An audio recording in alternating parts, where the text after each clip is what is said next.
transmitir o máximo de informações para vocês. Mas talvez fique alguma coisa que vocês não conseguem entender no momento, então eu gostaria que vocês não se preocupassem, colocassem aí no chat, ou depois falasse aqui a hora que terminasse a aula, ou deixasse no grupo, mas a gente não pode ficar com dúvida, tá bom? Então, vamos começar a nossa aula, vamos relembrar um pouco o que a gente estudou a aula passada. Dá um resumo aí, Gabriela. Nós vimos sobre os sinais internos, você falou sobre o aumento da apostasia, o aumento dos escarnecedores e as 3 características dos escarnecedores. Tá. Então, tá bom. Então, a gente está falando que é os sinais que antecedem o arrebatamento, né? Sinais que antecedem o arrebatamento. E hoje, o título da nossa aula vai ser o arrebatamento, tá? Hoje nós vamos falar sobre o arrebatamento. E algumas coisas que estão ligadas ao arrebatamento. Então, esse curso de escatologia, a gente vai estudando por eventos. Então, a gente aprendeu que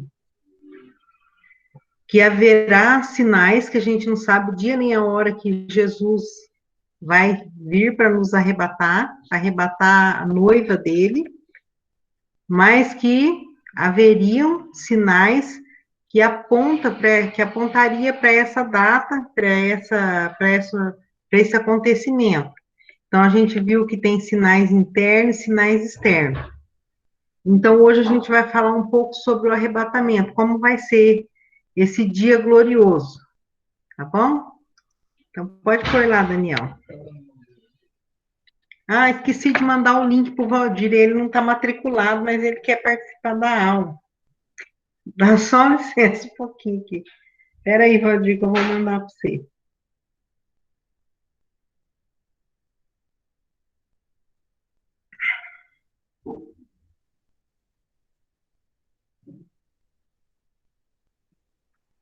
Vou ter que colocar o Valdir no grupo, Daniel, para ele não ficar querendo que eu...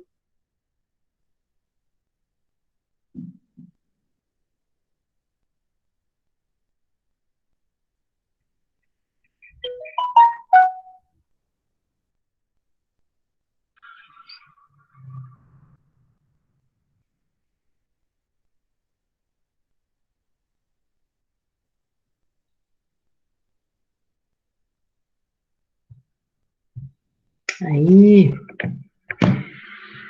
o arrebatamento. Nós vamos aprender hoje, nós aprendemos na primeira aula que o significado da palavra arrebatamento significa rápido, né? Ser retirado rapidamente. E esse dia que nós estudamos até agora, né, nas 2 últimas aulas, que a gente não sabe o dia nem a hora, mas deve ser um dia esperado por todos. Deus pede que a gente esteja preparado para esse dia e esperando com uma alegria esse momento. Então, nós vamos aprender hoje, então, sobre esse assunto. Pode passar, Daniel.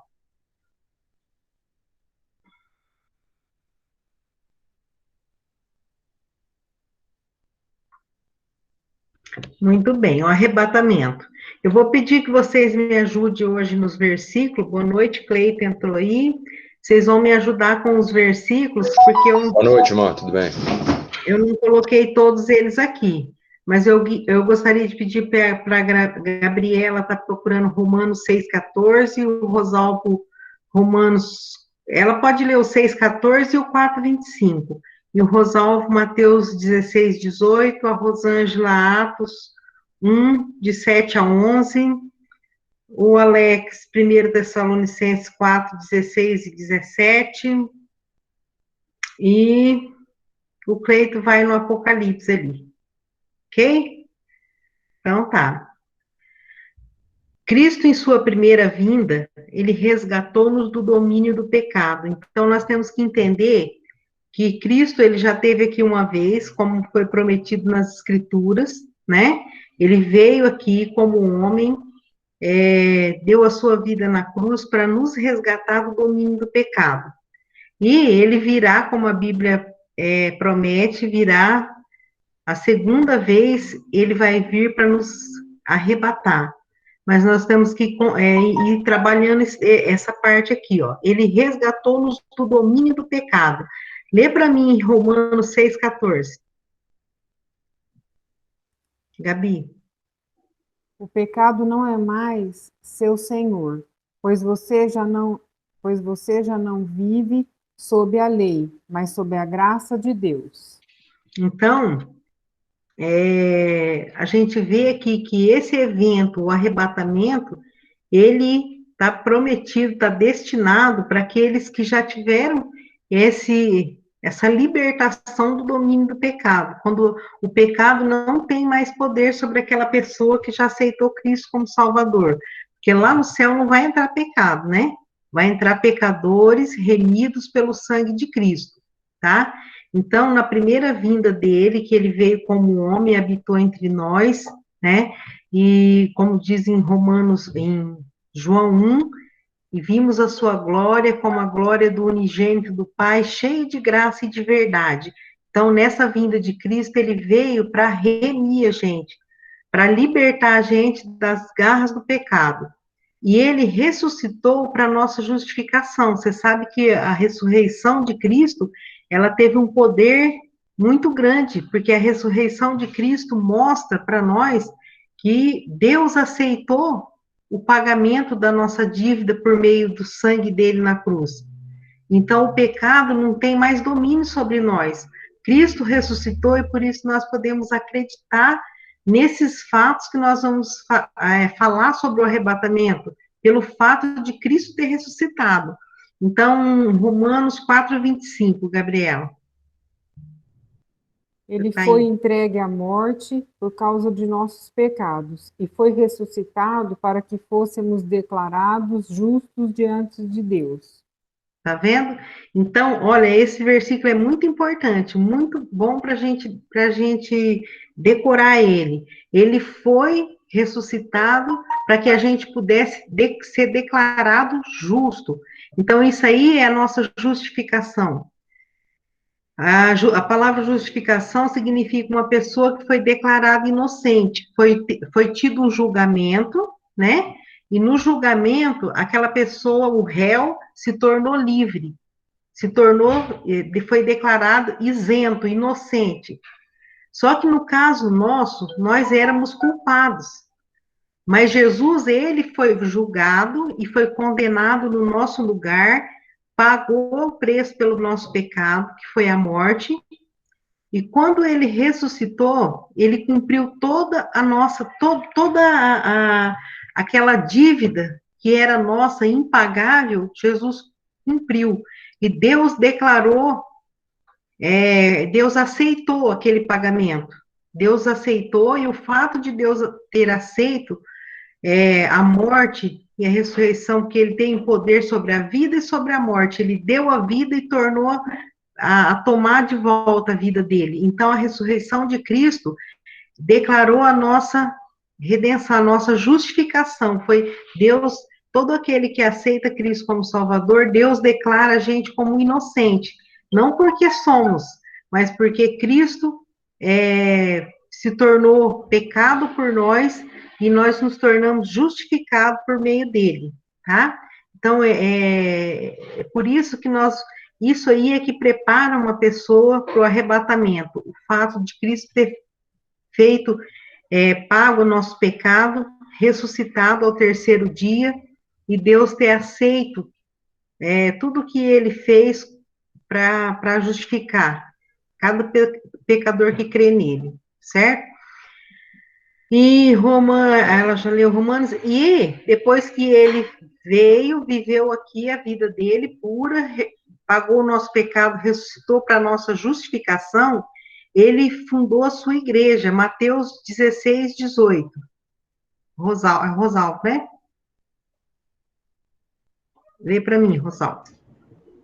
Também eu te digo que tu és Pedro, e sobre esta pedra edificarei a minha igreja, e as portas do inferno não prevalecerão contra ela. Viu? Então, é um cronograma daquilo que Jesus fez. Veio, morreu, ressuscitou para nossa justificação, e depois ele estabeleceu a igreja dele. E como o Rosalvo acabou de ler, ele disse que ele está numa conversa aqui com o Pedro, ele falou, tu és pedra, ele falou para o Pedro, e ele disse, sobre esta pedra que sou eu, né, Cristo, eu edificarei a minha igreja e as portas do inferno não prevalecerão diante dela. Isso daí é um ânimo que a gente tem, né, com essa realidade que nós estamos vivendo agora, que parece que tudo é contra o cristianismo, o nosso servir a Cristo, mas nós temos essa palavra de ânimo de Jesus que ele disse assim, ó, a igreja é minha, eu estabelecerei a minha igreja e a porta do inferno não prevalecerá diante dela. Então a igreja é de quem? É de Cristo, e por mais que qualquer pessoa possa tentar destruir, não vai conseguir, porque a porta do inferno não vai subsistir diante da igreja de Cristo. E depois que ele fundou a igreja, com os 12 apóstolos, né? Ele ascendeu ao céu, ele subiu ao céu em Atos 1, 7 a 11. Quem está com esse versículo? A Rosângela. Ele lhes disse, não vos pertence saber os tempos ou as épocas que o Pai estabeleceu pelo seu próprio poder, mas recebereis poder ao descer sobre vós o Espírito Santo, e sereis minhas testemunhas, tanto em Jerusalém como em toda a Judéia e Samaria, e até os confins da terra. Depois que lhes disse isso, vendo eles foi elevado às alturas, e uma nuvem o recebeu, ocultando a seus olhos. E estando eles com os olhos fitos no céu, enquanto ele subiu, de repente, junto deles, se puseram 2 homens vestidos de branco, os quais lhe disseram, varões galileus, por que estáis olhando para o céu? Esse Jesus, que dentre vós foi recebido em cima no céu, há de vir assim como para o céu o vistes ir. Tá vendo? Essa é uma outra sequência dos fatos, né? E ele antes dele subir, ele ser ocultado sobre as nuvens, ele vai e ele passa para os apóstolos o que eles teriam que continuar fazendo aqui na terra, né? Ele veio cumprir o propósito dele, morreu, ressuscitou, estabeleceu a igreja com aqueles 12 homens, depois ele chamou eles e falou que o Espírito Santo ia vir, né, para dar poder, para dar capacidade, capacitar eles a ir por todo mundo, levar o evangelho a todas as pessoas. Essa palavra que mostra que ele morreu e ressuscitou para que todo mundo pudesse estar preparado para esse dia de quando ele voltar para arrebatar os salvos, tá? Então, essa aqui foi a primeira vinda dele, né? Quando ele veio aqui como ser humano. E a Bíblia diz que ele voltará para arrebatar os salvos nas nuvens. Lembra que a Rosângela acabou de ler aí, que os anjos disseram assim, por que vocês estão admirados? Do mesmo jeito que vocês viram ele subir, ele voltará. Então, ele subiu nas nuvens, as nuvens ocultaram. Então, da mesma forma, é a forma que ele vai voltar. Então, é nas nuvens que Jesus voltará. 1 Tessalonicenses 4, 16 e 17.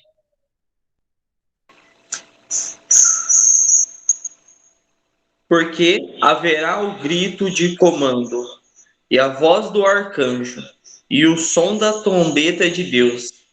E então o próprio Deus, Senhor, descerá do céu. Aqueles que morreram crendo em Cristo ressuscitarão primeiro. Então nós, os que estivermos vivos,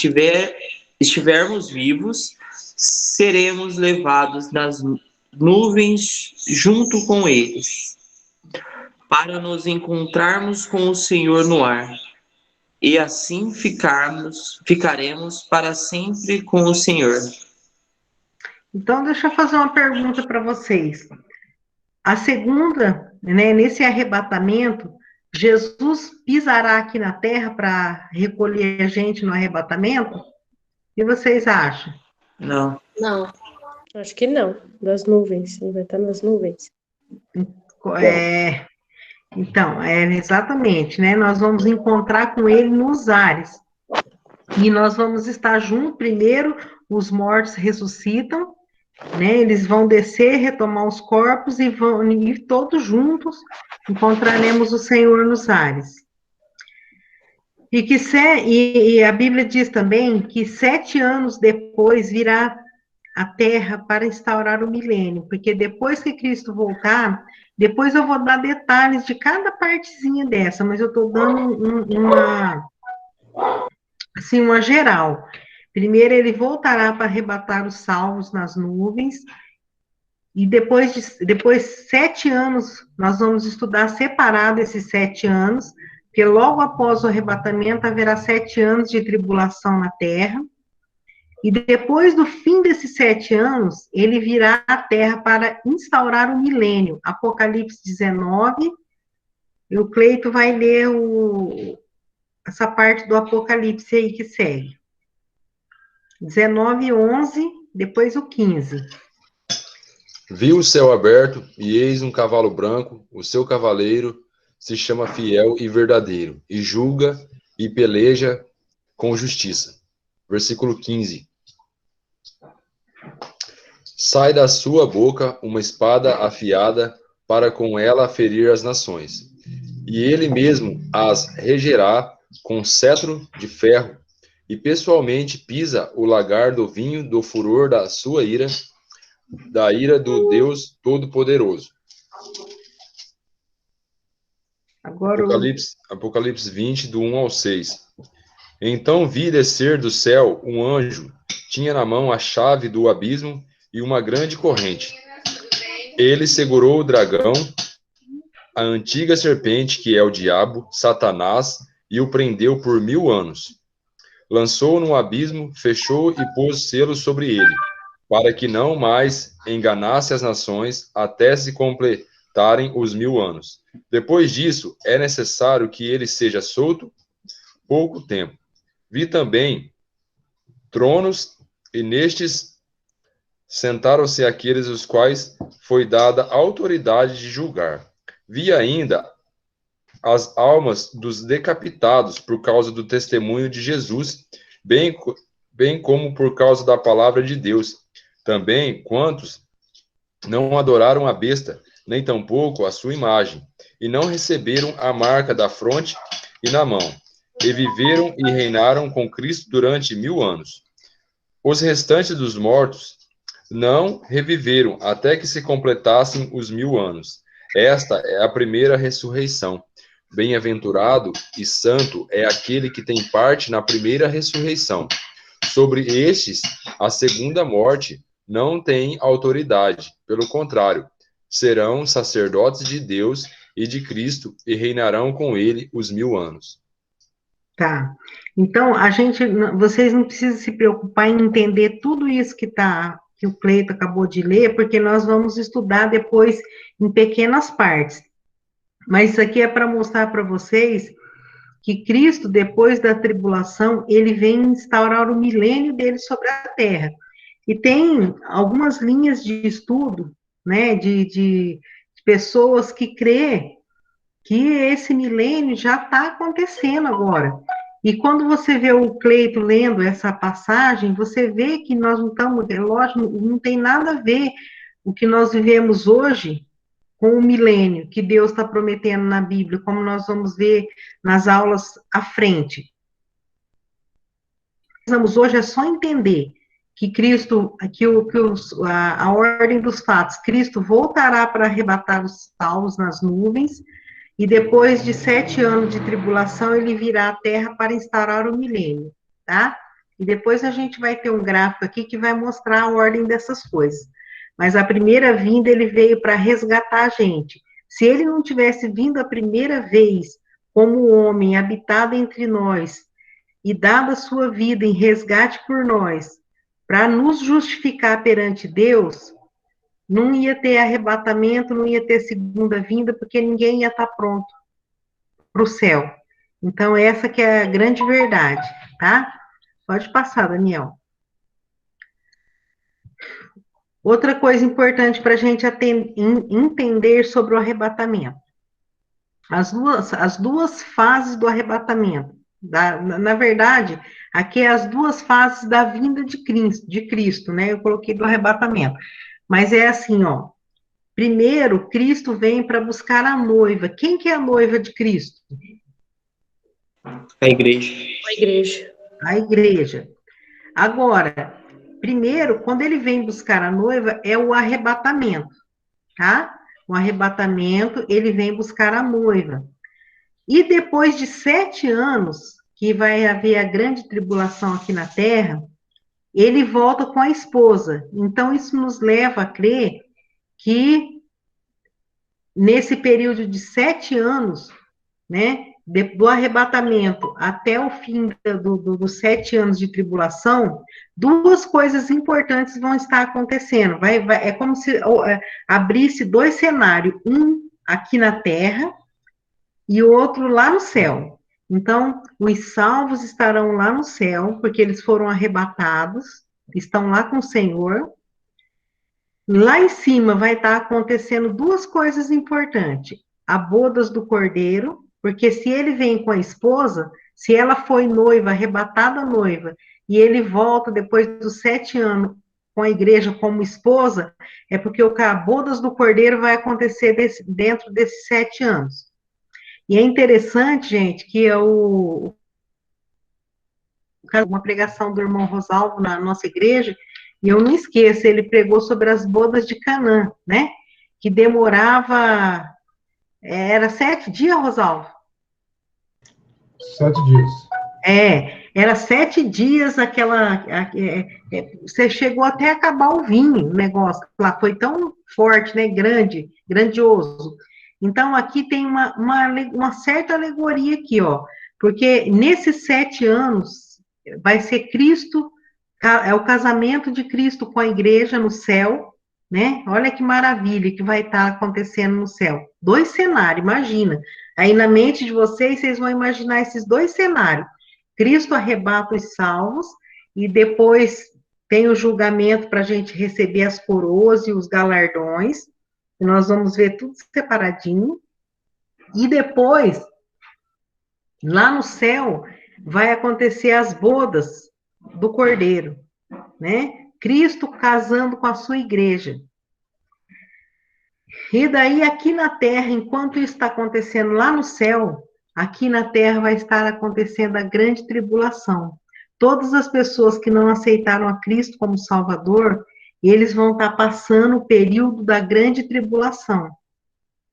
Tem gente que fala, não, nós estamos vivendo já na grande tribulação, na tribulação, nós somos atribulados. Isso aqui a gente passa por tribulação, mas não tem nada a ver com a grande tribulação. Porque quando a gente for estudar mais para frente, a grande tribulação, você vai ver que essas coisas que a gente passa hoje, né, que as aflições desse tempo presente, nem se pode comparar com a glória e nem com a grande tribulação, tá bom? Então, as 2 fases da vinda de Cristo, Daniel, obrigado que você arrumou aí para mim. Primeiro, ele vem para buscar a noiva, né? É a igreja. E depois ele volta para a terra com a esposa, para quê? Para estabelecer o milênio, o reino dele. É preciso distinguir os 2 momentos da vinda de Jesus: o arrebatamento nos ares para a noiva. 2 Coríntios 11, 2, eu vou pedir que a Aline lê para mim.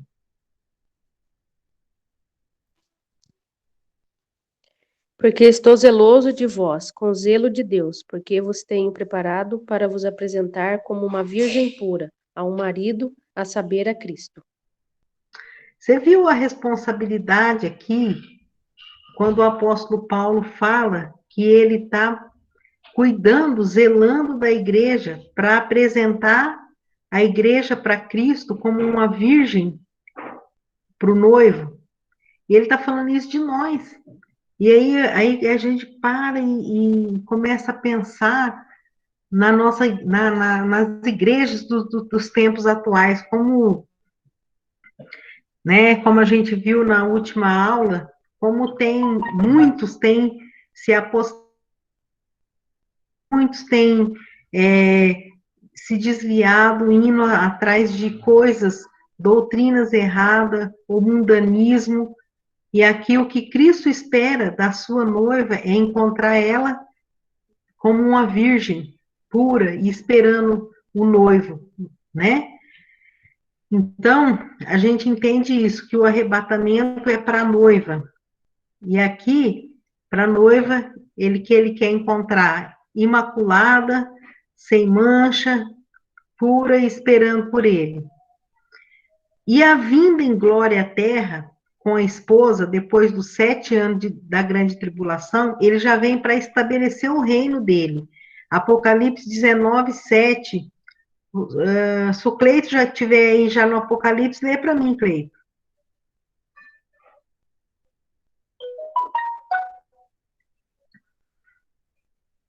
Vocês conseguiram 19, aqui? 7. Lê para mim. Alegremo-nos, exultemos e demos-lhes a glória, porque são chegadas as bodas do Cordeiro, cuja esposa a si mesmo já se ataviou. Vocês viram que no 1 Coríntios 11, 2, a igreja é chamada de... Pode falar, gente, eu quero ver vocês falar. De noiva. Agora, no Apocalipse 19, 7, ela é chamada do quê? De esposa. De esposa. Porque lá, né, nesse Apocalipse 19, já houve o casamento de Cristo com a igreja. Então, vocês conseguiram entender essas duas fases da vinda de Cristo? Né? Primeiro, ele vem para arrebatar. Arrebata a noiva, vai para o céu, tem as bodas do Cordeiro, passa 7 anos da grande tribulação, ele volta à terra, a igreja já não vai ser mais a noiva de Cristo, mas a esposa de Cristo. E ela vem com Cristo para reinar aqui na terra. Sobre isso, vocês entenderam? Tudo bem até aí? Então tá. Se não tiver, vocês vão anotando, depois a gente vai falando depois.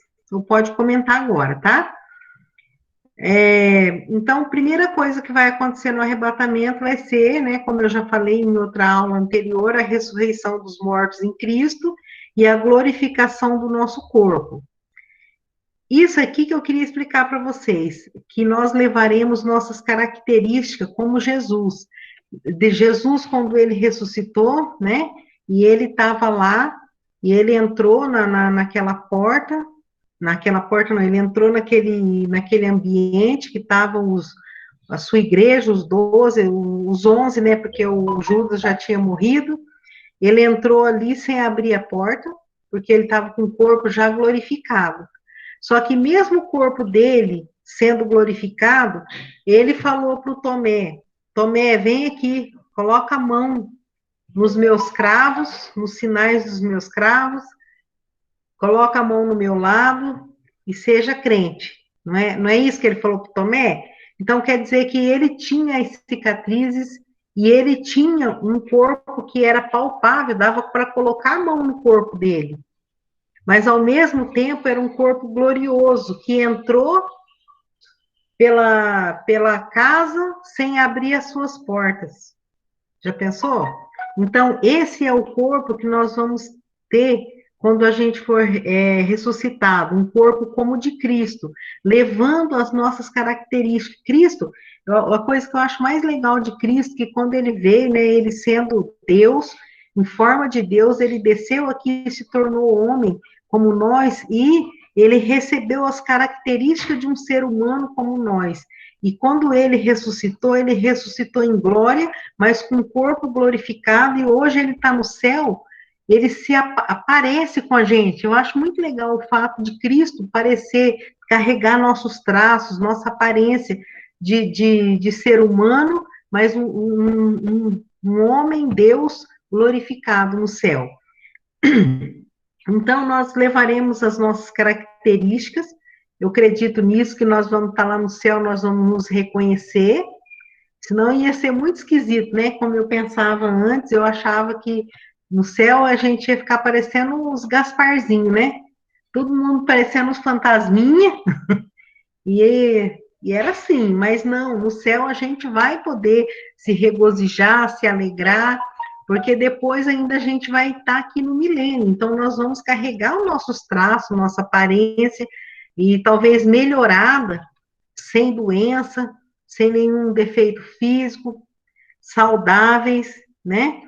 E o corpo de Jesus, depois de ser glorificado, ele não era limitado às leis naturais, ele aparecia, né? Ele desaparecia, lembra que ele apareceu no caminho de Emaús para aqueles discípulos, né?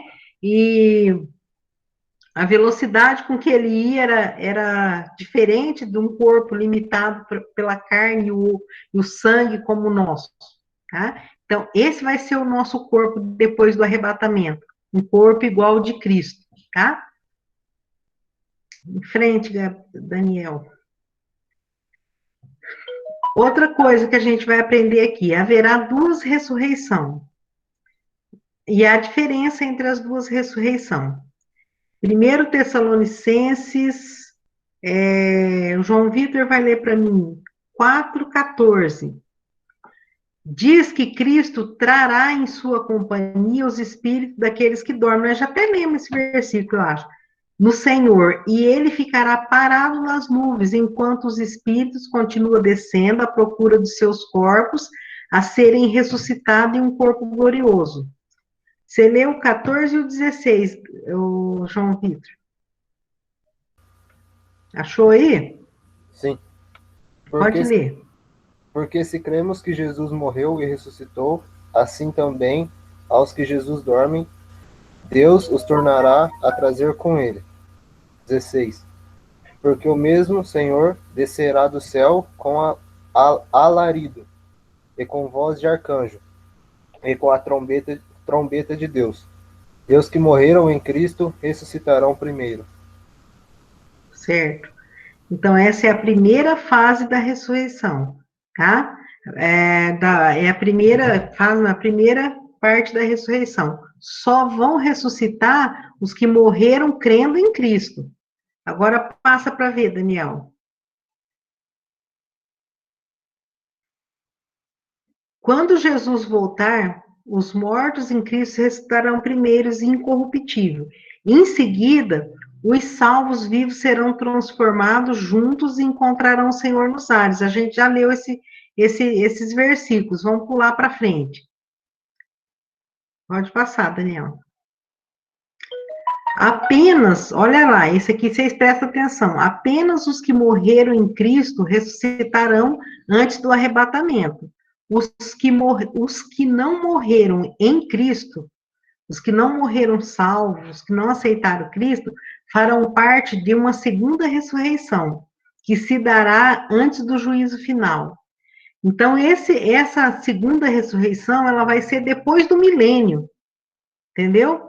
Mas as almas, os espíritos dessas pessoas já estão no inferno, só que elas também vão ressuscitar, receber um corpo que vai queimar para todo sempre no inferno e não vai se consumir. Isso aí eu acho a parte mais triste, né? E sem a presença, isento da presença de Deus naquele lugar. Então, a primeira ressurreição dos salvos, a segunda, só depois do milênio. Em 1 Coríntios 15, 53, aqui já tem um versículo, está escrito: porque convém que esse corpo que é corruptível se revista da incorruptibilidade e que o corpo que é mortal se revista da imortalidade. Então, esse corpo, a carne e o sangue não vai herdar o reino de Deus, esse corpo aqui, mas com os mesmos traços dele, nós vamos ter um corpo incorruptível que pode estar na presença de Deus, né? E porque vai ter as mesmas características do corpo de Cristo glorificado. Paulo enfatizou a esperança que tinha em outra ressurreição. Filipenses 3:11 pode ser a Fernanda. E que chamou de redenção do nosso corpo. Vai ser na hora que a gente vai conseguir de volta aquilo que a gente perdeu, que o Adão e Eva perdeu, né? Não, eles podiam estar na presença de Deus porque eles ainda estavam sem pecado, mas no momento em que eles pecaram, eles tiveram que ficar separados da glória de Deus, e nós nascemos separados, todos separados da glória de Deus. Então, quando Cristo vier e tornar esse corpo corruptível num corpo incorruptível, a gente vai poder estar na presença dele, né? Porque tudo a gente já vai receber a redenção, tanto do nosso espírito, que já foi redimido por Cristo, mas do nosso corpo também. Filipenses 3:11. E se alguém achar o Romanos 8:23 para mim, pode ser o Rosalvo.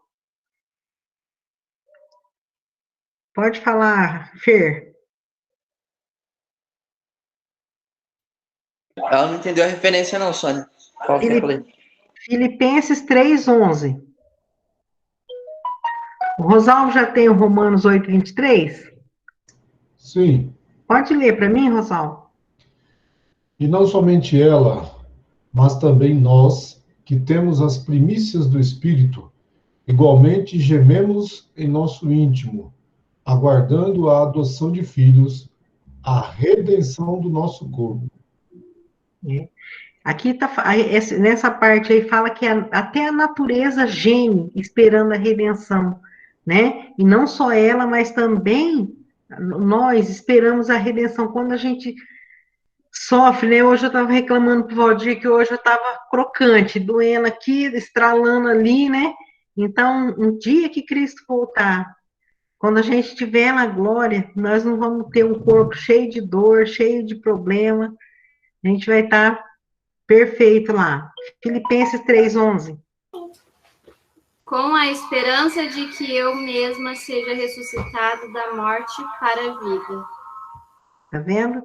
Então, os apóstolos falaram da ressurreição, né? Maria, quando Jesus veio e ele foi ressuscitar Lázaro, ela falou, sei, Senhor, que nós devemos ressuscitar lá no último dia. Eles estavam crendo nessa ressurreição, mas eles não estavam entendendo que Jesus ia ressuscitar o Lázaro ali.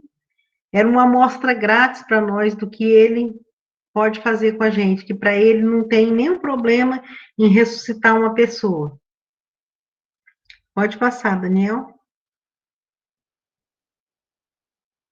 A primeira ressurreição é a da vida.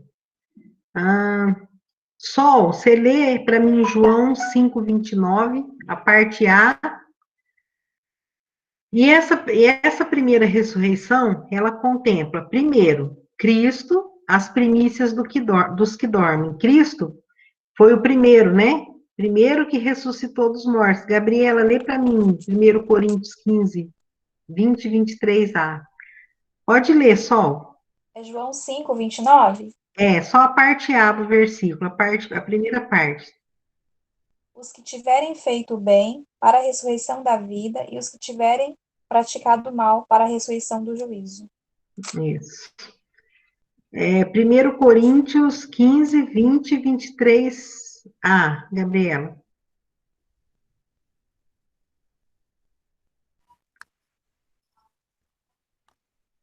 Mas Cristo, de fato, ressuscitou dos mortos.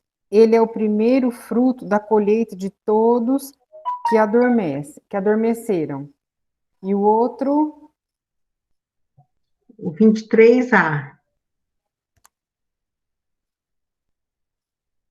Mas essa ressurreição tem uma consequência. Cristo ressuscitou como o primeiro fruto da colheita. Tá? Então, Cristo foi as primícias, o primeiro, e nós, como ele, em seguida, no dia do arrebatamento. Outra coisa, Os santos que saíram dos sepulcros depois da ressurreição de Cristo, vamos ver quem pode ler. Eu estou meio perdida com quem está aqui. Daniel, você lê para mim, Daniel. Mateus 27, 52, 53. A gente vai ver que fala isso também, a gente vê muito no 1 Tessalonicenses, né? Mas que fala também disso daí, né, em outros versículos da Bíblia.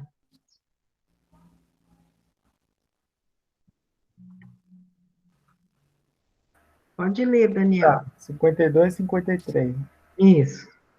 Os túmulos se abriram e muitas pessoas do povo de Deus que haviam morrido foram ressuscitadas e saíram dos túmulos.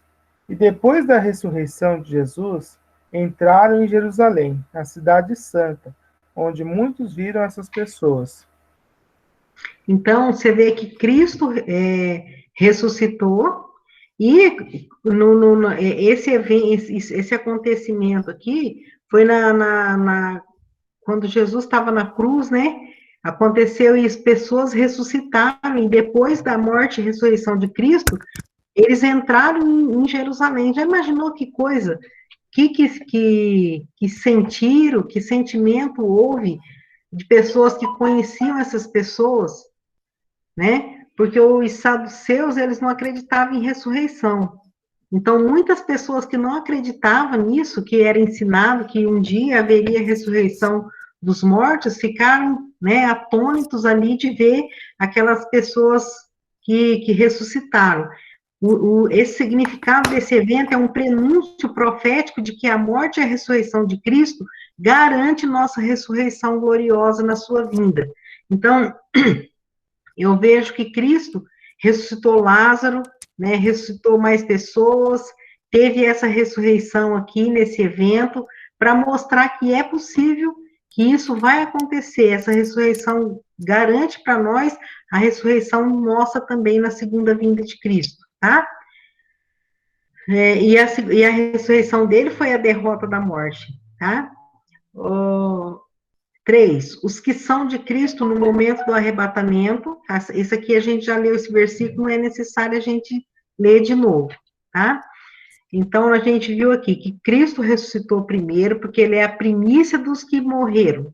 Ele foi o primeiro a ressuscitar. Depois, os santos, aqueles que morreram crendo nele, ressuscitou depois da ressurreição de Cristo, né? Eles também tiveram essa ressurreição lá atrás.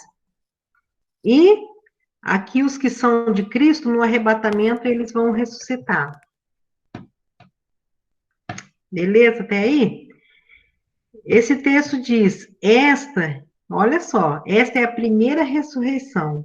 Bem-aventurado e santo aquele que tem parte na primeira ressurreição. Observe aqui que ele falou primeira e não única, porque vai ter outra. E a outra ressurreição, nós vamos ver que a outra ressurreição que vai ser depois do milênio, vai ser para o julgamento daquelas pessoas que morreram sem crer em Cristo. Então, a primeira ressurreição é para recolher a gente lá no céu. E a segunda, lá, a última ressurreição, que é depois do final do milênio, vai ser quando Jesus vai estabelecer o trono dele e vai chamar todas aquelas pessoas para ser julgada porque não aceitaram a Cristo como Salvador. A Bíblia fala que vão abrir livros e livros. O Cleito, que está no Apocalipse, pode achar essa parte, esse 24 e 6 aí. Então, fala que vão abrir livros e livros, e aqueles mortos que morreram sem crer em Cristo serão julgados pelas suas obras, entendeu? Aquele que quer ser salvo pelas suas obras, vão ser julgados pelas suas obras, porque a Bíblia fala que pelas obras nenhuma carne será justificada, ninguém vai ser justificado pelas suas obras. As nossas obras não são suficientes para nos dar salvação. Então, naquele dia, Cristo depois de todos esses anos, vão se abrir os livros e todos os mortos vão ser julgados. Apocalipse 24 e 6. Cleito. Vi também tronos, e nestes sentaram-se aqueles aos quais foi dado autoridade de julgar. Vi ainda as almas dos decapitados por causa do testemunho de Jesus, bem como por causa da palavra de Deus, tantos quantos não adoraram a besta, nem tampouco a sua imagem, e não receberam a marca de fronte na mão, viveram e reinaram com Cristo durante 1000 anos. Os restantes dos mortos não reviveram até que completasse os 1000 anos. Esta é a primeira ressurreição. Bem-aventurado e santo é aquele que tem parte da primeira ressurreição. Sobre esses e segunda morte não tem autoridade. Pelo contrário, serão sacerdotes de Deus e de Cristo, e reinarão com ele os 1000 anos. Muito bem. Eu perdi a pergunta aqui, Gabriela. Você pode repetir ela? Posso. Eu quero saber o seguinte, Sônia. No milênio, quando Jesus voltar com a esposa, vão ter pessoas aqui. E se essas pessoas que estiverem aqui não tiverem se rendido a Satanás, eles também vão ter o corpo glorificado? Não. Aqui vai nascer, depois do milênio, depois do arrebatamento, da glorificação, as pessoas que ficarem aqui, elas vão ficar nos próprios corpos dela. Porque vai ter, a gente vê lá no livro de Isaías, que vão ter crianças pequenas, vai ser povoada a terra novamente. Então, eu entendi isso, mas assim, na hora que Deus instaurar, a hora que Jesus instaurar o governo do milênio, as pessoas que estiverem aqui na Terra não terão o corpo glorificado, mesmo os que não se renderam. Sabe por que eu penso que não? Porque isso ele prometeu para quem? Para os que aceitaram a Cristo como Senhor e Salvador. Não só isso, ele teve uma promessa específica. Vamos ver se vocês estão ligados. Para quem ele prometeu que ele vinha, ia transformar o corpo glorioso, levar para o céu, como sua noiva, e depois voltar como esposa. Isso para a igreja, né? A igreja, entendeu? Ele prometeu isso para a igreja, a qual vai reinar com ele nesse milênio, né? Então, essa aí é a nossa bem-aventurança também. Tá? E depois, isso aqui ainda é a primeira ressurreição. Vamos lá para frente. E o arrebatamento da igreja acontecerá nos ares, tá? Cristo não vai vir aqui pisar na terra, pregar, como muitas pessoas pensam que é assim, né? Mas ele vai encontrar com a gente nos ares. Vai ser num abrir e fechar de olhos, vai ser tão rápido que não vai dar tempo de pessoas que ouviram o evangelho, agora eu vou aceitar Jesus, porque agora eu estou vendo que é verdade. Não, ninguém, vai ser muito rápido, tá? E este rápido dos salvos desencadeará uma série de eventos, que é o que nós vamos estudar ao longo dessas próximas aulas, tá? Então, esse Tessalonicenses 4,17, a gente já leu. Vamos ler o primeiro Tessalonicenses, o Ronaldo tá aí? Ronaldo, lê para mim o primeiro Tessalonicenses 1 e 10. E esperar dos céus seu Filho, a quem ressuscitou dos mortos, Jesus, que nos livra da ira que há de vir. Tá vendo? O que a gente tem que entender é que o arrebatamento, ele nos livra, entendeu? É muito importante a gente saber disso. Quem quiser se livrar da grande tribulação, quando você for pregar o evangelho para as pessoas, nessa época que a gente está vivendo, que as pessoas às vezes têm interesse de saber sobre a volta de Cristo e tal, você aproveita para falar, olha, Cristo é o único que pode nos livrar da ira que há de vir sobre a terra, porque já está determinado, né? Já está determinado esses fatos que vão acontecer. E a única que pode nos livrar disso é Cristo. Pode passar, Daniel. Tá? Então, depois que Cristo volta, uma série de eventos que nós vamos estudar, cada um por sua vez, para vocês, aqui é para vocês terem eu quero que vocês visualizem assim na mente de vocês, essa ordem de acontecimento, mas não fique tão preocupado, porque nós vamos aprender cada coisa por sua vez, tá? Então, Cristo, ele arrebata, leva a noiva dele lá para cima, igual eu falei para vocês, imaginar dois cenários. Um lá no céu, onde a igreja vai estar sendo casamento 7 anos, assim como lá nas bodas de Caná, os judeus tinham esse costume de ficar 7 dias comemorando o casamento, nós vamos ficar 7 anos lá no céu, na maravilha, lá no casamento de Cristo com a igreja, comemorando e sabendo muitas coisas que a gente quer saber, conhecendo muitas pessoas, vai ter festa lá no céu, né? As bodas do Cordeiro, festa no céu, e aqui na Terra vai estar acontecendo a grande tribulação, tá? Então, eu acho que é muito importante a gente aprender essas coisas, porque a gente pode evangelizar falando isso. A gente pode, talvez, não falar tudo isso para as pessoas, porque eles não vão entender muitas coisas, mas eu sabendo, eu já penso naquele versículo que o Ronaldo acabou de ler. Cristo pode livrar a gente da ira vindoura, do que está para acontecer. Então, se eu sei disso, eu tenho que despertar em mim esse desejo de abrir os olhos das pessoas, ainda que nós estamos vivendo uma época difícil, dá a impressão que as pessoas não estão querendo nem saber. Mas mesmo assim, nós precisamos, vendo as coisas que vão acontecer aqui, tem que despertar em nós que somos salvos um desejo de evangelizar, um desejo de tentar livrar as pessoas. Aqui em Cornélio, pegou fogo numa casa essa semana, né? Era uma senhora idosa, estava sozinha na casa e queimou a casa dela, mas ela escapou com vida. E estava todo mundo tentando ajudar ela, depois disso que aconteceu, e graças a Deus ela escapou sã e salva desse incêndio. Mas olha só, todo mundo eu vejo que mobilizou a cidade, todo mundo ficou assim, impactado por aquele incêndio.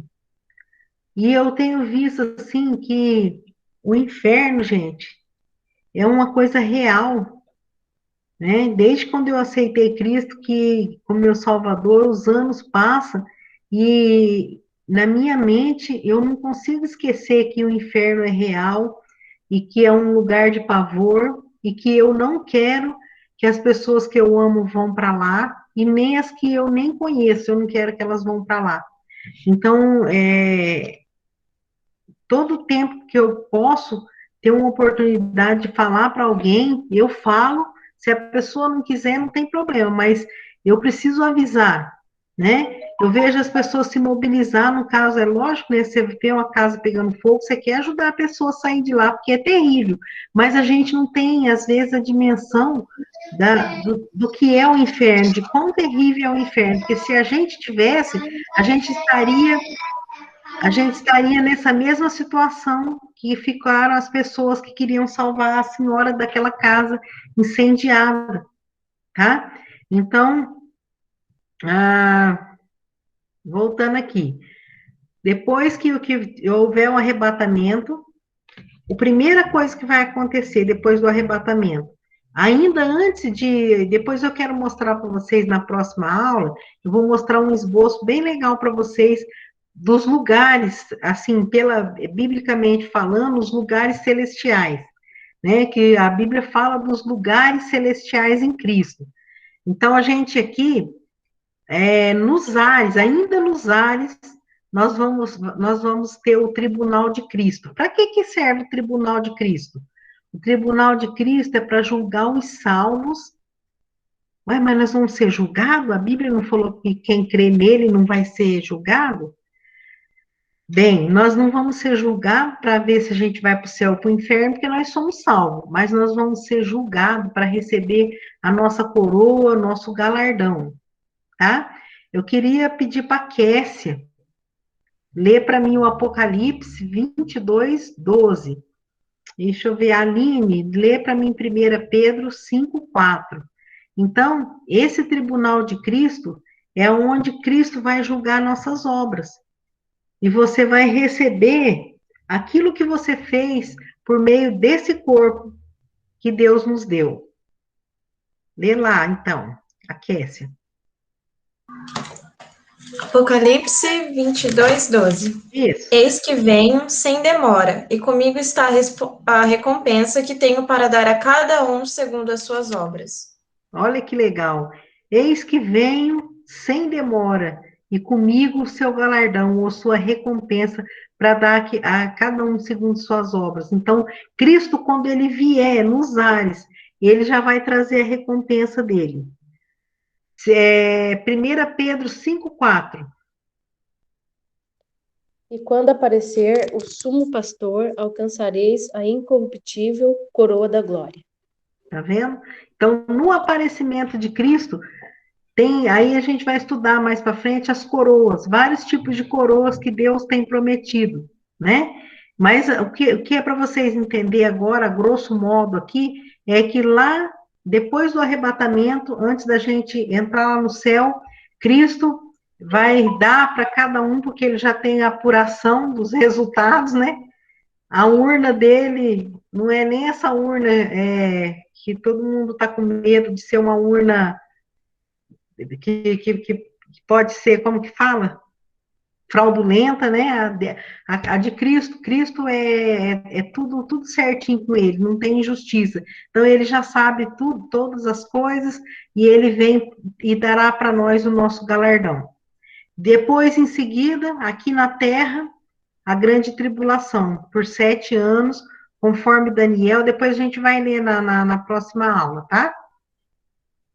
Depois, enquanto está acontecendo a grande tribulação aqui, a gente já subiu para o céu, já foi julgado, então lá no céu a gente vai ter a bodas do Cordeiro, né? Onde Cristo vai casar com a sua noiva, que é a igreja, e vai estar lá todos aqueles salvos do Velho Testamento, que acreditou na promessa do Salvador, nunca viu Jesus, mas creu na promessa, vão estar lá como convidados, né? Naquela grande ceia, e a igreja, né? A igreja que pregou a verdade, a igreja que andou na vontade de Deus, está lá casando com Cristo no céu. Depois de 7 anos, né, comemorando lá no céu as bodas do Cordeiro, Cristo volta em poder e glória. Daí sim Cristo vai pisar na terra. Entenda isso. A primeira vez ele ficou nos ares. Agora, a segunda vez, né, a segunda fase da vinda de Cristo, ele vai vir em poder e glória para a batalha do Armagedon, que também a gente vai ver lá na frente, não se preocupa, tá? Dessa vez, ele já vem com a esposa dele, que vai aqui, juntamente com ele, na batalha do Armagedon. A gente não vai precisar de guerrear, de lutar, de nada, porque Cristo vai vencer essa guerra com a espada que ele tira da boca dele, que é o quê? A palavra. A palavra dele, tá? Nós, juntamente com ele, e aí é onde ele põe fim no império do anticristo, né, da besta que vai surgir nessa grande tribulação, que nós vamos ver também. Aí ele põe fim no império da besta e ele estabelece o reino dele. Vocês lembram da história de Daniel, quando Daniel falou para o Nabucodonosor que aquela grande estátua que ele sonhou, a cabeça de ouro era o império da Babilônia, os braços de prata eram os medos e persas, o tronco era a Grécia e as pernas era a Roma, né? E depois tinha um pé de barro e ferro junto. Então, quando ele estava explicando tudo isso para Daniel, ele falou que ia acontecer que uma pedra cortada da montanha sem a ajuda de mãos de homem, sozinha, uma pedra ia ser cortada lá da montanha, rolar, bater no pé da estátua. O pé da estátua, gente, é o reino do anticristo, é o último reino, o último império que vai existir no mundo. E quando ele bate no pé da estátua, esmiuça toda a estátua inteira.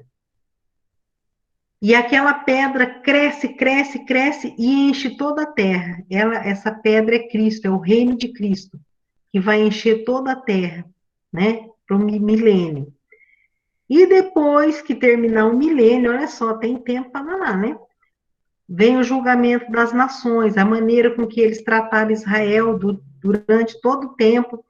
Sabia que todas as nações vão ser julgadas conforme elas trataram o povo de Israel, ainda que o povo de Israel desobedeça a Deus, mas é o povo de Israel, o povo dele, a promessa que ele fez para Abraão lá no passado, tá? Ele não volta atrás, Deus é fiel, e ele vai julgar cada nação da maneira que tratou durante os anos, como eles lidaram com o seu povo.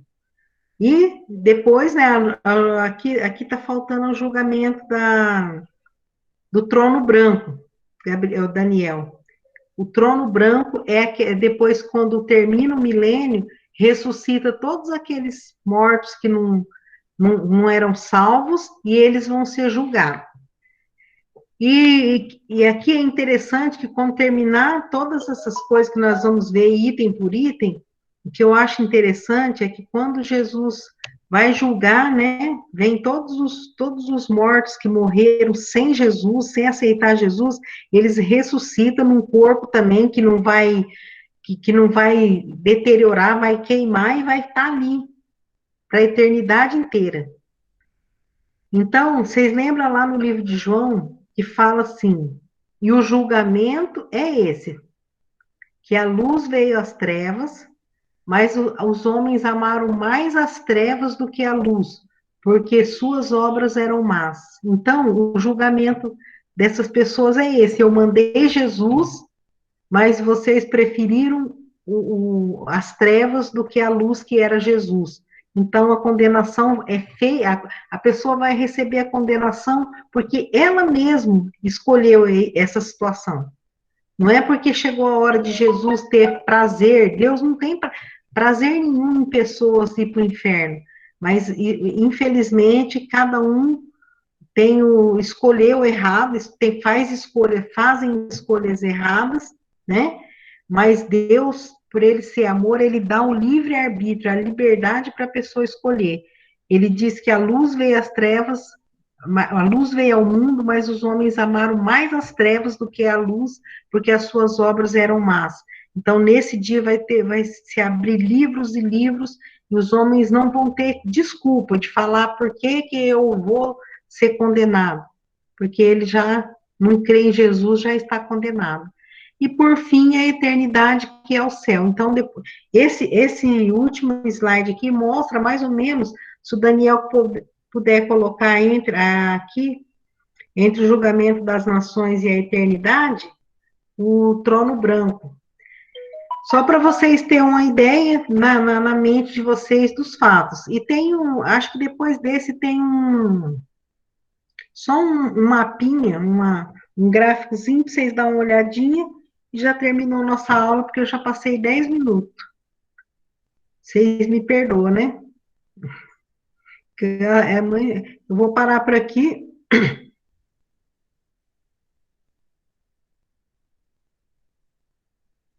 Tá.